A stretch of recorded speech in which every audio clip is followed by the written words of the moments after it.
Rajarhat new টাউনের এক হিন্দু পরিবারে গিয়ে লাভ জিহাদ নিয়ে হুমকি দিয়ে এলেন বিজেপি নেতারা।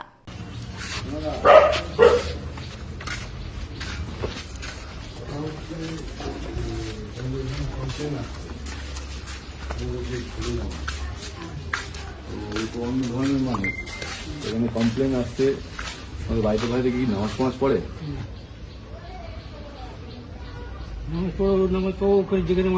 পাপা কি ধর্ম চেঞ্জ করে নিয়েছে? তাহলে ওকে এই জায়গা থেকে চলে যেতে বলো।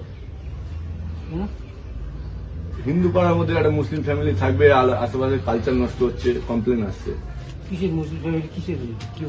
একটা অন্য ধর্মের মেয়ে এখানে থাকছে, অন্য ধর্মের মেয়ে গরু ফরু যদি নিয়ে আসে, গরু ফরু কেটে নিয়ে আসে, তখন ঘোষপাড়ার মধ্যে মন্দির রয়েছে পাশে, শীতল তাহলে তাহলে অ্যালাউ করবে না যদি নিয়ে আসে?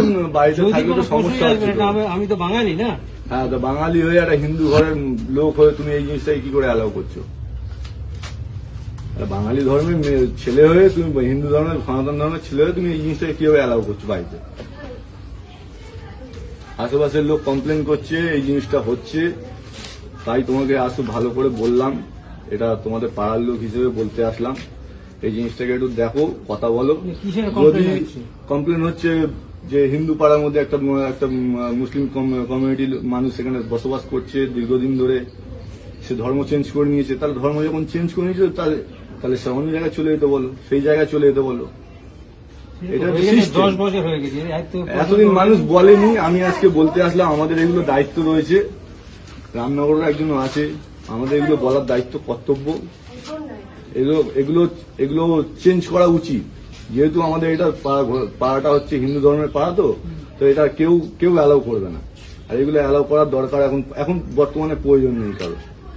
আগে যেটা হয়েছে কেউ বলিনি, কেউ করিনি, বা কেউ হয়তো গায়ের জোরে করে রেখেছে, কিন্তু এখন বর্তমানে আমি বলছি এখন বর্তমানে এগুলো করাটা উচিত না।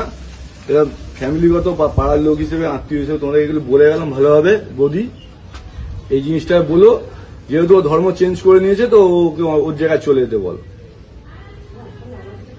শুনবো, পরে শুনবো, এখন বলে যাচ্ছি এটা অন্য জায়গায় চলে যেতে বল। আমার বাড়িতে দামোগা থেকে আমাদের পুরোপুরি জায়গার মধ্যে কেউ নেই। প্রথম হচ্ছে তাহলে ওকে ধর্ম চেঞ্জ করে নিতে বলো। তাহলে ছেলেকে ধর্ম চেঞ্জ করতে হবে, ছেলেটাকে ধর্ম তুমি যেমন জামাই হিসেবে মানবে, তাহলে ওকে ধর্ম চেঞ্জ করে নিতে বলো। তুমি একটা সনাতন ধর্মের মানুষ হয়ে তুমি এই জিনিসটাকে কেন অ্যালাউ করছো? তোমার বাড়িতে ঠাকুর আছে, গোপাল আছে, তোমার বাড়িতে ঠাকুর আছে, গোপাল আছে, আমরা এই জিনিসটা তুমি কি অ্যালাউ করছো? আমরা তো অ্যালাউ করতে পারবো না, আমরা সনাতন ধর্মের মানুষ হয়ে। হ্যাঁ বলো। ত্যাগ করতে পারে না, তাহলে ধর্মটাকে মা বাবাকে ত্যাগ করতে পারলো না, তাহলে ধর্মটাকে কিভাবে ত্যাগ করলো? হ্যাঁ, এটা যুক্তি, এটা অবশ্যই যুক্তি আছে। সনাতন ধর্ম আমাদের সব থেকে শ্রেষ্ঠ ধর্ম। এই ধর্মটাকে কি করে ত্যাগ করলো সে? তোমরা কেন বোঝাওনি এই জিনিসটা এতদিন ধরে? দীর্ঘদিন ধরে এগুলো আর টলারেট করা যাবে না বৌদি, আমি ভালোভাবে বলে গেলাম। এগুলো আমাদের পার্টি অফিসে জানিয়েছে, আর এগুলো সব আমাদের মুখ্যমন্ত্রী এই জিনিসগুলো বলছে। ঠিক আছে, এগুলোকে একদম টলারেট, এগুলো হচ্ছে লাভ জিহাদ বলে, এই লাভ জিহাদ আর চলবে না এখানে, একদম পরিষ্কার বলে দিয়ে গেলাম। এরপরে যদি তোমাদের কিছু জানানোর থাকে বা লিখিত আমাকে দিতে পারো, আমি পার্টি অফিসে থাকবো, সবাই থাকবে, ভাইরা আছে। তোমার পার্টি অফিসে তোমার জামাইকে একটু দেখা করতে বলো, ঠিক আছে? বলে 10 বছর আগে এক মুসলিম যুবককে বিয়ে করেছিলেন হিন্দু যুবতী।